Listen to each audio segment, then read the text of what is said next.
Alors, en attendant que vous réfléchissiez à votre question, je vais juste ajouter un petit quelque chose. C'est qu'on a reçu dernièrement les statistiques de l'assurance maladie sur la région, puisque l'assurance maladie nous soutient aussi. Donc, on a l'avantage maintenant, avec tous les projets qu'on a autour du tabac, de rassembler plus facilement un certain nombre d'éléments. Et on constate que les personnes qui sont mises sous traitement de substitution nicotinique, c'est surtout entre 50 et 60 ans, surtout des femmes. Et ça, c'est très intéressant. C'est une donnée que l'on n'avait pas beaucoup. C'est-à-dire que probablement, on voit que les femmes, bien qu'elles soient encore un petit peu moins fumeuses que les hommes, eh ben, elles vont être plus dans une demande d'aide que les hommes. Et l'âge, malheureusement, auquel les gens demandent de l'aide d'un professionnel, c'est après 50 ans, même si ça commence avant, mais le gros lot est après 50 ans. Et c'est dommage parce qu'on sait aujourd'hui qu'il va y avoir la trajectoire de vie avec le tabac et les tentatives d'arrêt étudiées par des sociologues. Hein, elles montrent qu'au début, les tentatives d'arrêt, eh bien, elles se font par hasard. On n'a plus de cigarettes, bon, on ne va pas aller en acheter, etc., chez le jeune, ou bien il n'a plus de sous, eh bien, il n'en achète pas. Donc, il va découvrir son addiction au tabac progressivement à un moment où elle n'est pas encore très dure, et il va arrêter un petit peu de façon circonstanciée sans que ça soit vraiment décidé. C'est caricatural, c'est pas toujours comme ça, mais ça peut être comme ça. Certains commencent à décider d'arrêter pour X raisons. Voilà. Donc là, ils ne demandent pas d'aide et ils ne vont même pas chercher d'aide. À la limite, ils vont sur les réseaux sociaux trouver des trucs, mais point. Et petit à petit, ça, ce sont plutôt les gens de la trentaine, ils commencent à être dans une intention d'arrêt du tabac avec des aides. Donc là, ils vont acheter le bouquin d'Alain Carr, ils vont aller acheter des gommes, ils vont se débrouiller encore seuls avec les réseaux sociaux, mais sans demander l'aide de professionnels. Et ils commencent à demander l'aide de professionnels au bout de la cinquième, sixième, septième, huitième tentative, parce qu'à force, ils voient que c'est compliqué d'arrêter de fumer. Et qu'ils se disent peut-être que là, il faudrait que je demande à un professionnel. Et à ce moment-là, ils pensent essentiellement au tabacologue. Ils ne pensent pas aux professionnels qui l'entourent. Et souvent, c'est parce qu'ils ont déjà des pathologies liées au tabac. Bronchite chronique, des problèmes de peau, des problèmes de dents, des trucs qui ne sont pas encore graves, mais qui dénotent quand même que leur organisme commence à souffrir du tabac, ou bien ils voient leur performance sportive diminuer, enfin, etc., etc. Et donc, l'aide d'un professionnel, ça arrive malheureusement souvent tard.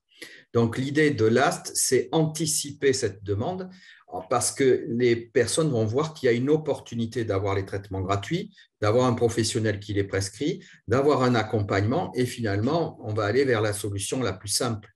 Voilà, parce que les gens sont intelligents. Donc, si on leur offre un service, ils vont essayer de profiter de ce service gratuit pour arrêter de fumer plutôt que se dépatouiller, enfin pas tous, parce que c'est très bien qu'il y ait des gens qui se dépatouillent tout seuls, hein, parce qu'il y a des millions de fumeurs, donc on serait débordé.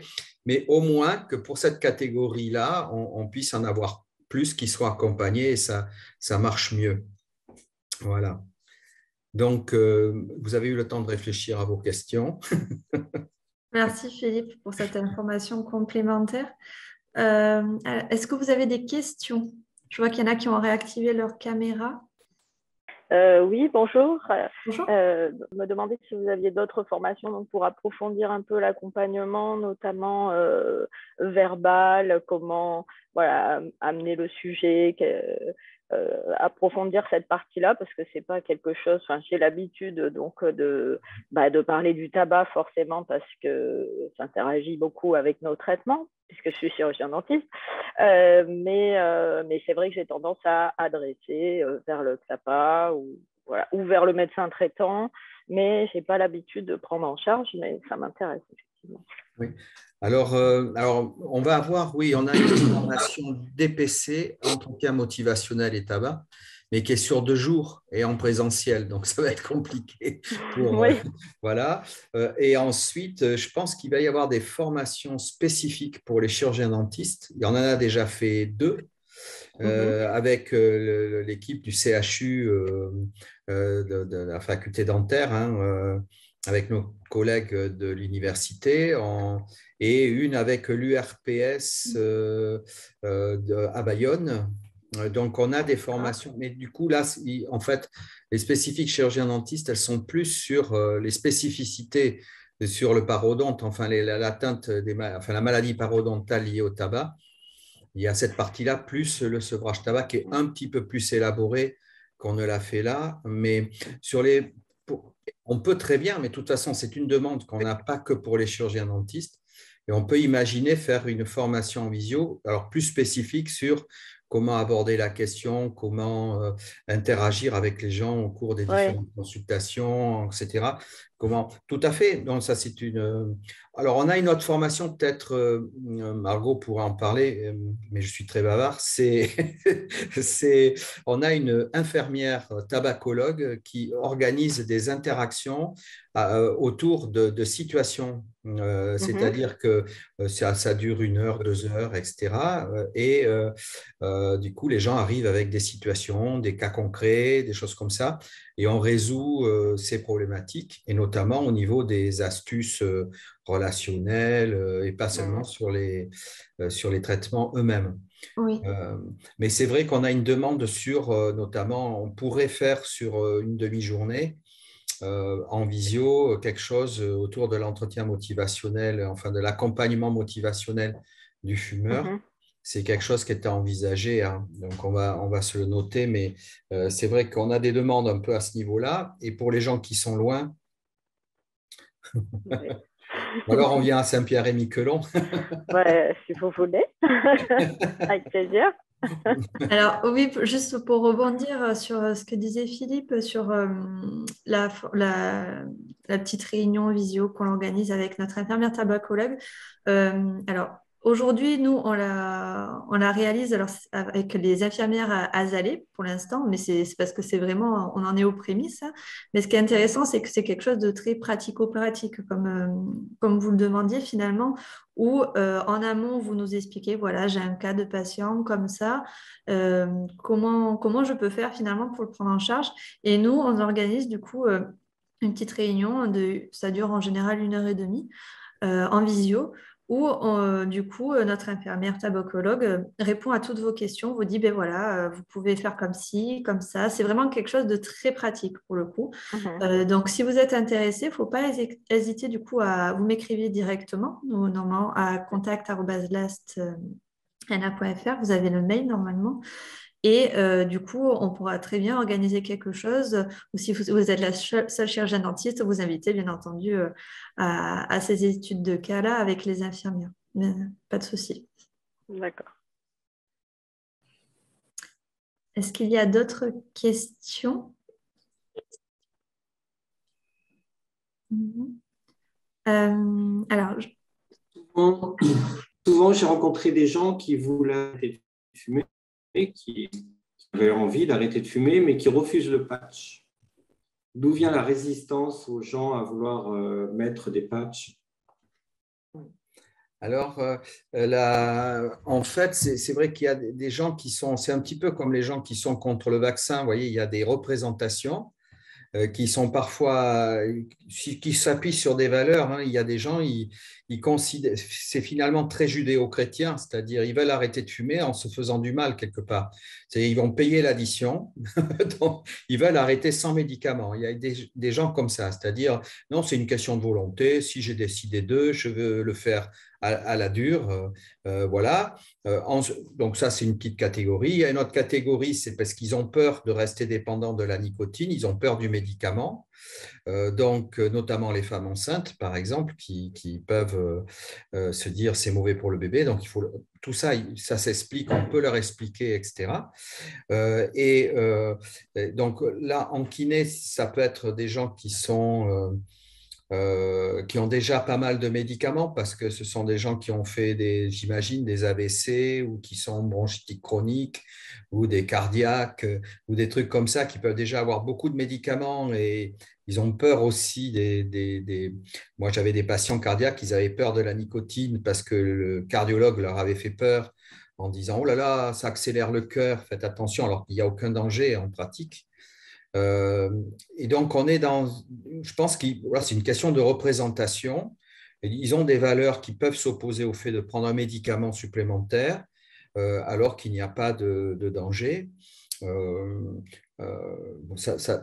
Ça dépend aussi. À Saint-Pierre-et-Miquelon, je ne sais pas quelles sont les représentations spécifiques locales, parce que moi, j'ai plutôt été en Nouvelle-Calédonie, où on avait ce type de difficultés, mais les raisons sont sûrement différentes. Je pense que ce sont plutôt des marins, j'imagine, des gens qui sont dans la culture du marin. Donc, les marins qu'on a sur le bassin d'Arcachon, qui sont peut-être pas les mêmes, ils sont assez contre les médicaments de manière générale, alors qu'ils prennent pas mal de cocaïne, les nôtres. Donc, je ne sais pas les autres. Pas les vieux, quand même. Pareil, ce sont des gens généralement. Exactement comme pour les médicaments, les gens ne veulent pas prendre de médicaments, mais j'ai souvent rencontré une réticence à non, non, je ne veux pas mettre de patch. Je veux arrêter de fumer, mais je ne veux pas mettre de patch. Ouais. Et c'est difficile de leur faire admettre qu'ils peuvent mettre des patchs sans problème. Ouais. Alors, il y a eu une époque, c'était parce que ce n'était pas remboursé et que ça pouvait coûter cher. Mais là, je pense que c'est plutôt des représentations et puis le fait qu'ils considèrent que ce n'est pas une maladie.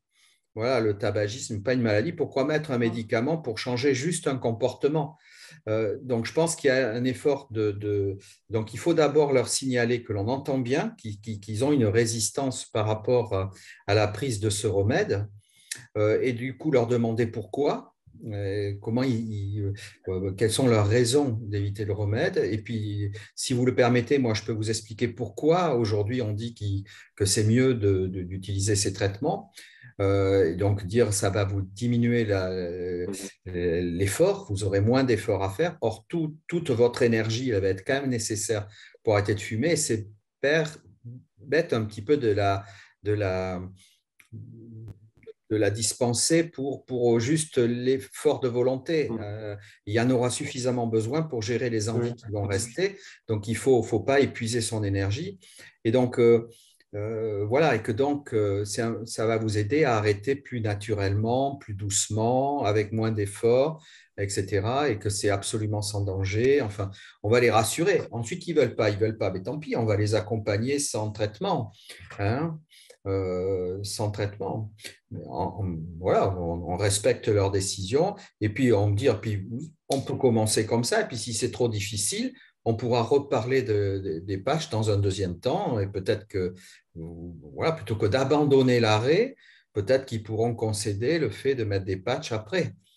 Ça aussi, il y a des gens qui au début ne voulaient pas, puis quand ils ont vu qu'ils dérouillaient, ils ont fini par les mettre et du coup, cela, généralement, ça marche bien. Hein. Parce que du coup, on a accepté le fait qu'il le fasse sans. Voilà, c'est quelque chose qui se fait petit à petit. On n'est pas pressé en pratique la plupart du temps. Ensuite, il y a des gens, ils ont besoin. Alors moi, c'est pareil, j'ai rencontré beaucoup de gens, mais ils veulent arrêter très rapidement, au contraire. Ils veulent être très pressés et trop pressés, donc du coup, ils n'arrêtent pas. Oui, et c'est comme les gens qui veulent perdre du poids, hein. Quand on leur dit il va falloir 1 an, 2 ans, ils sont toujours déçus. Voilà. Moi, je croyais perdre mes 10 kilos en 1 mois. Quoi. Non, non, non, non. Et là, c'est pareil. Il y en a, ils se disent non, et finalement, pourquoi être pressé? Mais bon, là aussi, il faut se plier un petit peu à leur représentation. Et puis, moi, je trouve que dans ces cas-là, ce qui est pas mal, c'est la réduction contrôlée progressive, dans le sens où, effectivement, ils vont avoir un résultat rapide. Et ensuite, on s'engage dans la durée. Et puis, c'est à eux ensuite de maîtriser la rapidité de la diminution. Hein.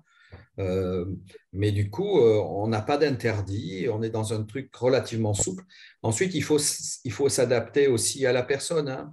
Quand on connaît les patients, je pense surtout en kiné où on voit les patients assez souvent, on voit bien si c'est un battant, le gars, on lui dit d'aller jusque-là, il essaye d'aller au-delà, et celui qui plutôt freine, etc. On voit souvent, on arrive à identifier leur valeur, quoi. Il y a le gars qui veut absolument aller vite et puis celui qui, doucement, et on va s'adapter. Je pense que voilà, on n'est pas dans un truc hyper formel, c'est l'avantage. Qu'en est-il du Champix? Enfin, je me souviens qu'il y a une dizaine d'années, on avait beaucoup parlé de ce traitement, mais comme moi, je ne me suis pas beaucoup documentée sur le sevrage tabagique, je dois admettre. Est-ce que c'est toujours quelque chose d'actualité? Pas du tout. Est-ce qu'il y a Oui, d'autres thérapeutiques que les patchs? ouais. Alors le Champix, c'est probablement le traitement, même c'est sûr, on sait que c'est le traitement le plus efficace. Voilà, les recommandations américaines le conseillent en première intention. Mais parce qu'aux États-Unis, on a des fumeurs persistants. Hein. Ce sont des gens qui ont échoué à tout le reste. Donc, ils ont peu de fumeurs. Ils ont 5 à 10% de fumeurs aux États-Unis. Nous, on est à plus de 25%. À Mais Saint-Pierre, ça doit être encore plus. oui. Parce qu'à Saint-Pierre, il y a beaucoup de fumeurs. Ah oui, oui. De gros fumeurs. De gros fumeurs, ben oui, parce que c'est une autre. Oui, là, on imagine un milieu. Je ne sais pas comment c'est dans les milieux insulaires habituellement, mais je pense que. Le tabac est moins cher, beaucoup Ouais, moins ouais, cher ouais. ici. Eh oui, oui, voilà. Le coût du tabac Mais, n'est pas le même. ouais. Donc, de fait, mais le Champix, actuellement, on n'en parle plus pour l'instant parce que le laboratoire a arrêté la fabrication. Donc, on est en rupture de stock pour des raisons uniquement de présence de nitrosamine au-delà des doses admises dans plusieurs séries de boîtes. Et du coup, plutôt que de se lancer dans une expertise solide, ils ont préféré récupérer les chaînes de production pour, enfin, les salariés pour la production de vaccins et de médicaments anti-Covid, puisque c'est Pfizer qui fait la varénicline.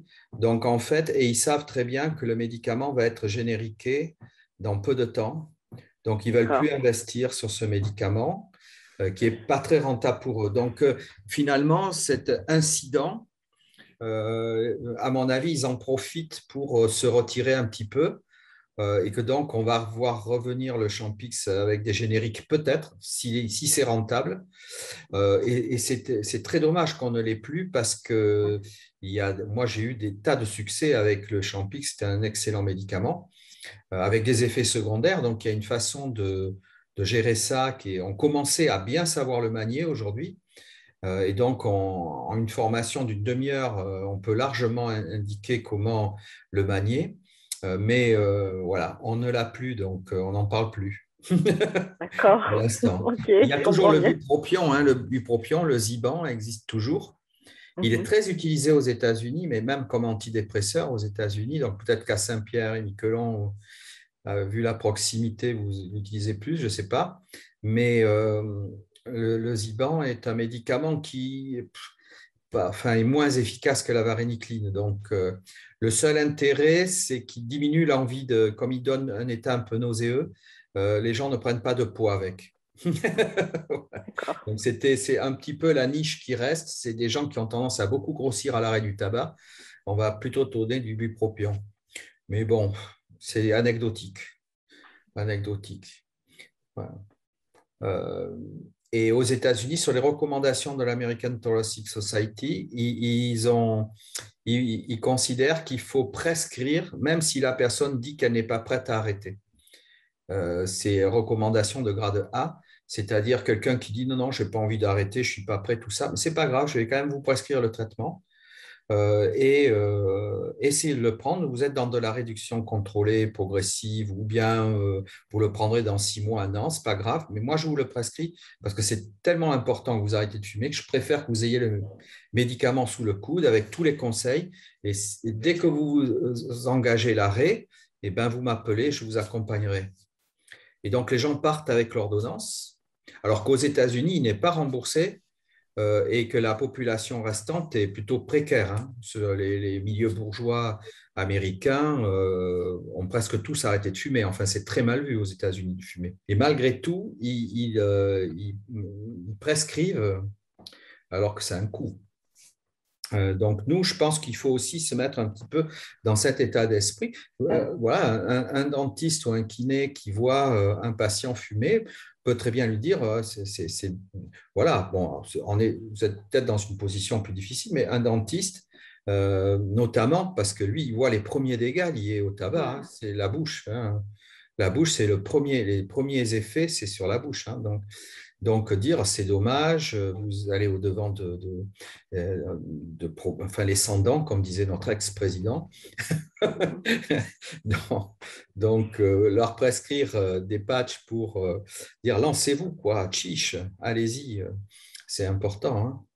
Et là, on a un autre projet d'ailleurs qui s'appelle Dépiste, qui est le dépistage des pathologies induites souvent par le tabac, qui est un projet d'études financé par l'INCa, l'Institut du cancer, où on a une douzaine de recommandations chez le fumeur pour des dépistages et où on inclut bien sûr le dentiste, où on demande au médecin traitant d'être attentif au fait que le patient fumeur, comme tous les patients, doit aller au moins une fois par an voir son chirurgien dentiste, plus des consultations prévention dédiées, je ne sais plus si c'est à 35 et 55 ans ou un truc comme ça.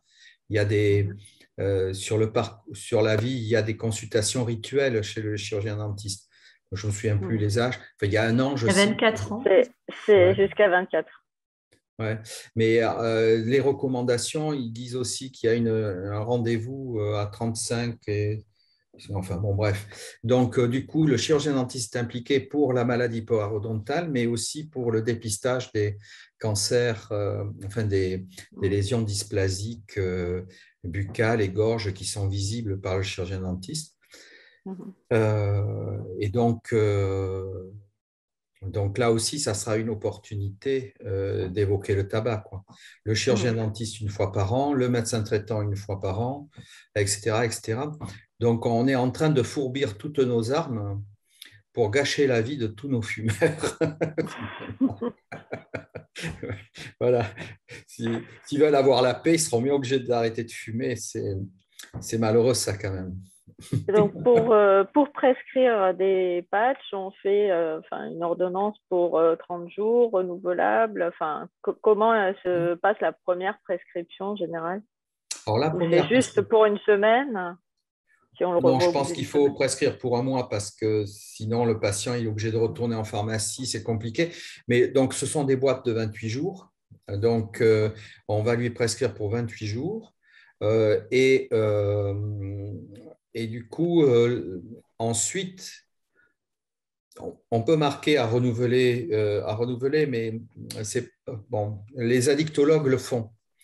Moi, je ne suis pas très chaud dans le sens où le patient, il ne va pas forcément renouveler. Ce n'est peut-être pas la bonne posologie, la première. Généralement, on peut prescrire 28 jours pour la première ordonnance parce que ce qui va se passer, et avec des formes orales en complément, c'est-à-dire vous mettez des pastilles à 2 mg en si besoin, en plus. Donc, ce sont des boîtes de, je ne sais plus, 80 et quelques, je ne sais plus combien il y en a dans la boîte. Donc, en général, avec une boîte, il aura assez, hein, une grosse boîte. Et puis, il faut que dans le premier mois, automatiquement, il y ait une interaction, ne serait-ce que par téléphone, pour savoir si c'est suffisant. Et souvent, il faudra ajouter un deuxième patch. Et donc, à la limite, le deuxième patch, l'ordonnance est envoyée par fax à la pharmacie si le patient ne peut vraiment pas revenir, ou bien il repasse pour avoir l'ordonnance. Je pense qu'il faut une interaction minimale pour continuer, pour avoir la bonne posologie. Ensuite, il faut savoir que normalement, les pharmaciens devraient avoir la possibilité de prescrire, même en première intention, hein, mais au moins pour renouveler en montant les doses. C'est-à-dire, si un professionnel instaure le traitement et qu'au bout d'une semaine, le patient sent qu'il est sous-dosé, il peut avoir une interaction téléphonique avec le primo-prescripteur. Et après, on pourra lui dire, allez chez votre pharmacien, dites qu'on s'est parlé, vous expliquez au pharmacien qui sera formé lui aussi, et il pourra prescrire le deuxième patch par-dessus le premier en complément pour poursuivre. Donc ça a été accepté, ce principe, par l'Assemblée. Les députés ont voté pour. Maintenant, c'est au Sénat. Et le Sénat devrait le valider aussi. Donc, et après, il faut que l'assurance maladie le mette en pratique. Mais du coup, on peut espérer que d'ici un an maximum, les pharmaciens pourront prescrire, compléter, etc. Donc, ça va être vachement confortable. Parce que soit le patient revient très bien, soit il n'a pas l'opportunité de revenir. Et c'est de plus en plus compliqué parce qu'on est un peu de plus en plus saturé en rendez-vous, on n'est pas forcément disponible, etc. Donc, il faut que le patient il mobilise sa communauté de professionnels, souvent pour être mieux accompagné. Donc, voilà. Donc, on est en train de travailler sur tous ces éléments nouveaux pour faciliter le suivi. Ceci dit, dans l'idéal, bien sûr, c'est quand on peut revoir le patient. Donc, si vous avez plusieurs soins à faire, c'est lors du deuxième soin. Si le patient est bien équilibré, par exemple, ça se passe bien, il a arrêté de fumer, il se sent bien parce que, heureusement, parfois, et même souvent, c'est comme ça. Hein. Donc, il a eu son patch à 21 mg, il a beaucoup moins envie de fumer, il a arrêté de fumer, ça se passe bien. Donc, sans attendre le mois, vous dites, eh ben, je vais vous refaire une ordonnance pour le deuxième mois. Et puis après, vous me donnez un coup de fil et puis on verra s'il faut après diminuer progressivement. Il faudra diminuer progressivement, mais parfois, avec 1 ou 2 mois à pleine dose, on est déjà bien. Hein. Donc, je pense que pour les soins un peu importants, en général, il faut, j'imagine que vous devez, comme maintenant, moi je vois avec mon dentiste, c'est de plus en plus one touch, quoi. Hein. J'y vais, il fait tout en une fois. Non, les patients qui ont des problèmes, des conséquences liées au tabac, on les revoit beaucoup parce que Voilà. c'est des soins de parodontologie, c'est des soins au long cours justement. Donc l'accompagnement peut se faire sur ces temps-là, c'est tout à fait possible. Donc ça, c'est bien, quoi. Donc, du coup, il y a possibilité d'une prise en charge avec un professionnel, ce qui est quand même toujours le plus simple. Hein. Le plus simple. L'articulation entre professionnels, c'est toujours plus compliqué, même si ça ne devrait pas l'être, c'est toujours un peu plus compliqué. Donc moi, je suis médecin du travail sur le secteur de Saint-Mexant-l'École, donc c'est dans les Deux-Sèvres, c'est un peu perdu. Je ne suis pas médecin de service autonome, donc je suis médecin de service interentreprise, donc j'ai 5000 salariés à peu près à suivre. Je suis sur un secteur très industriel, donc énormément de fumeurs. Notre gros souci qu'on a, c'est qu'en fait, les salariés, on va avoir vraiment beaucoup de mal à les reconvoquer pour assurer le suivi, justement. Et nos médecins traitants sur le secteur sont déjà extrêmement débordés, donc on n'a pas vraiment en fait, de personnes pour qui on n'a pas vraiment de lien, enfin on ne peut pas vraiment avoir de lien pour assurer la suite de la prise en charge si jamais nous, on est premiers prescripteurs par rapport aux substituts nicotiniques. La question de la consommation tabagique, c'est une question qu'on pose systématiquement en entretien, donc nous, ce n'est pas vraiment ça le frein, ça va être vraiment pour la suite de la prise en charge en fait. Oui, tout à fait. C'est là où finalement, oui, ça c'est un obstacle parce que effectivement, même si le pharmacien s'implique, parce que le pharmacien et l'équipe, il y a une équipe à la pharmacie et c'est souvent ce qui est le plus proche du patient. Donc le pharmacien peut très bien assurer ce suivi. Il y a des choses dans les tuyaux, hein, mais pour l'instant, ce n'est pas le cas. Voilà, donc on est un peu prématuré par rapport à ça. Le pharmacien va pouvoir conseiller, mais il va pouvoir délivrer, mais il ne va pas pouvoir prescrire, donc ça ne sera pas remboursé. Mais en pratique, le médecin traitant, même s'il est débordé, je pense qu'en pratique, il peut très bien prescrire s'il faut un complément de posologie, ou alors il faudrait qu'en médecine du travail, oui, mais c'est compliqué d'anticiper parce qu'on peut faire des ordonnances anticipées que le patient utilise ou pas, mais on sait en pratique que souvent, il ne va pas utiliser les prescriptions anticipées, quoi. En fait, il ne va pas oser, sans avoir l'interaction avec le professionnel, c'est compliqué.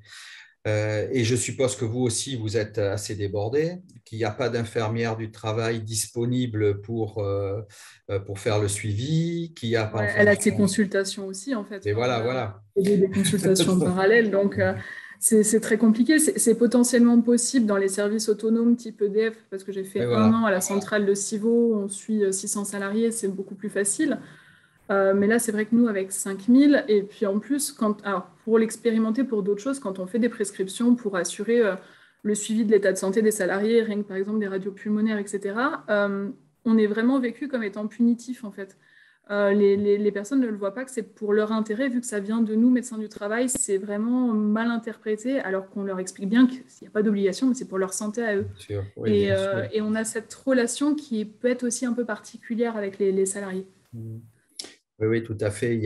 Oui, certains considèrent que le médecin du travail est du côté de l'employeur. Souvent, j'ai eu ce type de réflexion, donc je leur expliquais bien que non. Mais bon. Sinon, il y a une possibilité, c'est de proposer aux patients tabac infoservice, parce qu'il y a des consultations téléphoniques toutes les semaines à des heures régulières sur rendez-vous. Donc, il peut y avoir des consultations téléphoniques pour le suivi. Et s'il y a eu la prescription initiale, ça peut permettre, c'est ce qui se passe pour le mois sans tabac, mais ça existe toute l'année.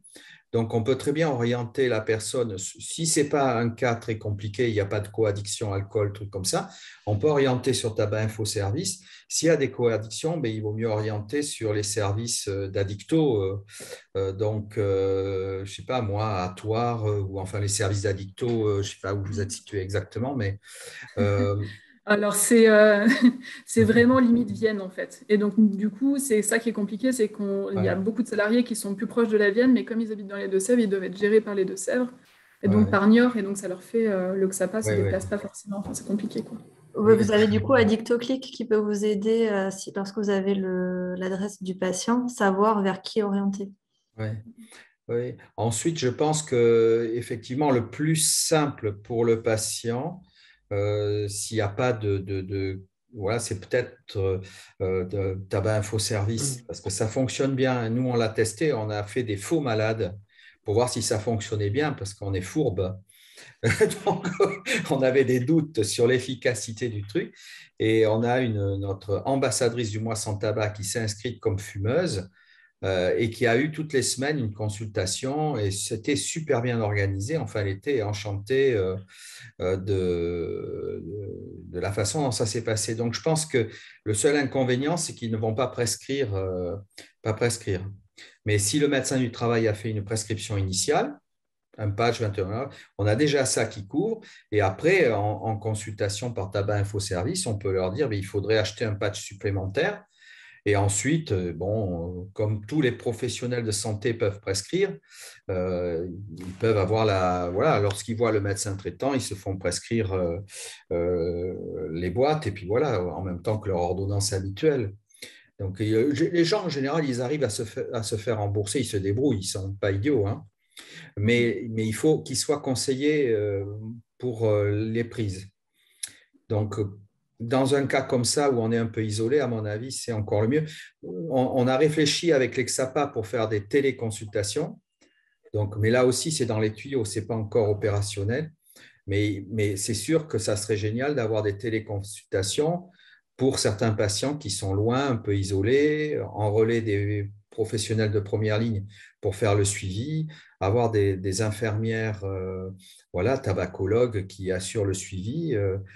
Ça serait tout à fait possible. On le voit avec les infirmières azalées, voilà, donc c'est tout à fait efficace. D'accord. Merci pour ces informations. Et avec plaisir, hein. D'ailleurs, un centre de médecine du travail, ça peut tout à fait être un LAST. Tout à fait. Je pense, en fait, je pense qu'il y a 2 autres de mes collègues qui ont déjà fait cette formation-là. Je pense que ce qui serait intéressant, c'est de faire une présentation à l'ensemble des médecins du travail. Oui, mais tout à fait. Au niveau du service.